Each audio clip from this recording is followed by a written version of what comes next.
Oh my, it seems the Atheist Paladin has made a response to my video responses to him on the issue of slavery. And this happened about 2 weeks ago. Had I known, I would have responded sooner because it's very, very easy to debunk. Just like it was last time. So, when I read Leviticus 25:44 through 46, clearly I understand what I read.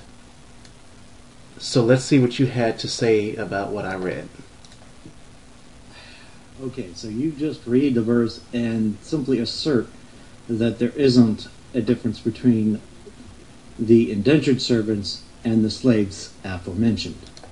I never said there was no difference anywhere in that sentence that I read, or my evaluation of the scriptures thereafter reading.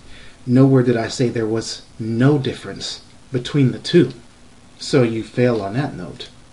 Especially after reading 46. And ye shall take them as a inheritance for your children, to inherit them for your possession. Shall they be your bondmen forever? Okay. Okay, and that means what? It still doesn't change the fact that they were not forced into slavery, that they still sold themselves. And if you read on to verse 47, it says, and if a sojourner or stranger wax rich by thee, which means a lot of those people who became their slaves forever still waxed rich off of their masters. So nothing so far that you've brought up debunks anything that I've said. It's calling them property and holding people forever. And this yes, and they agreed to it, so it doesn't change the point that I made. This particular group are the foreigners. So I don't particularly see why you're not seeing this as slavery. Nobody said it wasn't slavery. The Bible says they were slaves. I never said they weren't slaves. So you're still failing. Oh, I get it. What you failed to mention is that this is the little game that atheists always try to play. The atheists will blatantly they'll just say the Bible promotes slavery, but they don't go on to explain that it is not the kind of slavery, the same kind of slavery as the American slavery. These people chose to be slaves. It's not like, let's see, it's not like the type of forced slavery like Egypt did over Israel, where they didn't choose to be slaves. They obviously wanted to be set free. No. These people chose to be slaves and they got rich off their masters. Okay? That didn't happen in Egypt. There's a big difference. That didn't happen in America. They were forced. They got nothing in return. Nothing you said still by far destroys anything that I've made. But of your brethren and the children of you shall not rule one over another with rigor. Which kind of means that the slaves that you bought, you can rule with rigor. And just to prove this point, let's look at rigor.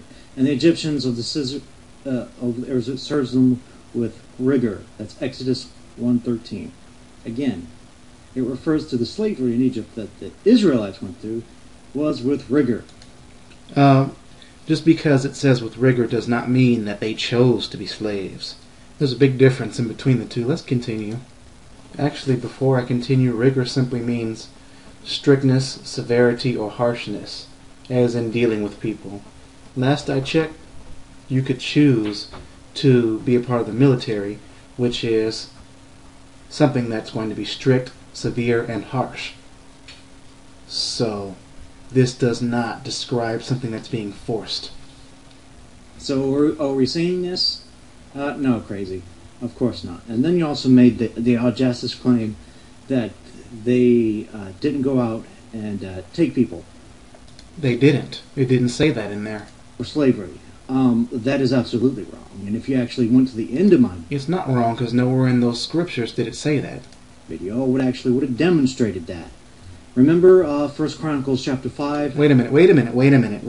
Whoa. We were not in 1 Chronicles. We were in... Where were we in? Hell, it's 1 o'clock in the morning here. Let's go back. Okay, we were at 5:32. We were in Leviticus. You're in 1 Chronicles. Okay? That's your first mistake. Let's continue. Good. And in 22, it says... You said something about 18. The sons of Reuben and the... No, I can't read that. I'm reading off your screen because I don't feel like opening up a browser. Nowhere in that verse does it say anything about forcing people into slavery. And nowhere in verse 22... It's 22... Okay. 21. 21. It says they took of men 100,000. Let's look at those words. And they took away Sabbath. Oh, that's the word for captivity. The cows, camels, Captivity? thousands. Ooh. Anyway, let's look that up. Yeah, to take captive. Oh, they took man captive. Oh, look, that's slavery. Wait a minute. Did you hear that, everybody? He said they took men captive. That's slavery. So, if we were to assume this is true, that means anybody that is taken captive is automatically a slave. Anybody who was taken in, for example, as a prisoner of war is a slave. They're not just a prisoner, they're now a slave as well. There is a big difference between somebody being in captive and somebody being a slave. Okay? One is a prisoner and the other one is a slave. And at the same time, taking somebody captive does not mean they're going to wax rich off of the person that captured them, is it? Doesn't mean the same thing, buddy. You still got it wrong. Oh, you don't want to believe that? Of course not. Let's go back to Deuteronomy. Let's go to Deuteronomy. Let's go from 10 to 11. And when this comes to a city to fight against it, and then proclaim peace unto it, and it shall be, and it shall make the answers of peace open unto thee, then it shall be that these people that found therein the tribute shall be the tributaries unto thee, and shall serve thee. Let's read it again, and you can see it. It says, and it shall be, if it make thee answer of peace, and open unto thee, then it shall be that all the people that is found therein shall be tributaries unto thee, and they shall serve thee. We're talking about vassalage here. When a city becomes your vassal, they become part of your society. They were your enemy, but you have conquered them, and it is now your duty to protect them, and they either pay a tax or contribute to the building of the walls for defense and or other areas of development.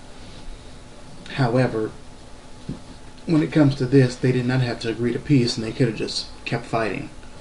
So I still say this is a matter of choice, because they did not have to agree to. They didn't have to agree to any of that. So, and a tributary is just a ruler or a nation that pays tribute. For example, these tributaries, they paid a tax through labor. That's what I just explained previously. So, no, this is not a form of going into somewhere and just taking people and making them your slaves forever. It's not what we were discussing in Leviticus. It's not the same situation at all. So once again, you have failed to make a connection. And so later on, you try to make the assertion that I again said that there is no slavery in the Bible, when I never said that. What I said is that there is no going in and just taking people and forcing them to work against their will. Where it says forced labor, that very same verse says that they have to agree to peace and to agree to that deal. They did not have to agree to that deal and become slaves. Therefore, it's not being forced into slavery. Look at this pathetic annotation. It says this verse is about indentured servitude. The Bible has both that and slavery, so your point is moot. No, buddy, you are wrong. For when it comes to Leviticus 25:44 or 25 and 47, if a sojourner or stranger racks which by thee, we're not talking about indentured servitude. We're talking about the strangers from an outside world. See, moreover, of the children of the strangers that do sojourn among you, of them shall ye buy. And then we go to, and if a sojourner or stranger racks rich by thee. So you fail here too. Your point in trying to refute me is moot. Better luck next time. And then he goes on to say that it was not a choice for the people round about them. It was only a choice for the strangers that were among them and for the other Hebrews. Does this guy, like, is he just completely stupid of verse 44, where it says, both the bondmen and the bondmaids which thou shalt have shall be of the heathen that are round about you, of them shall ye buy bondmen and bondmaids? It doesn't say of them shall ye take, it says of them shall ye buy. I mean, this guy is a complete failure on all ends of this argument.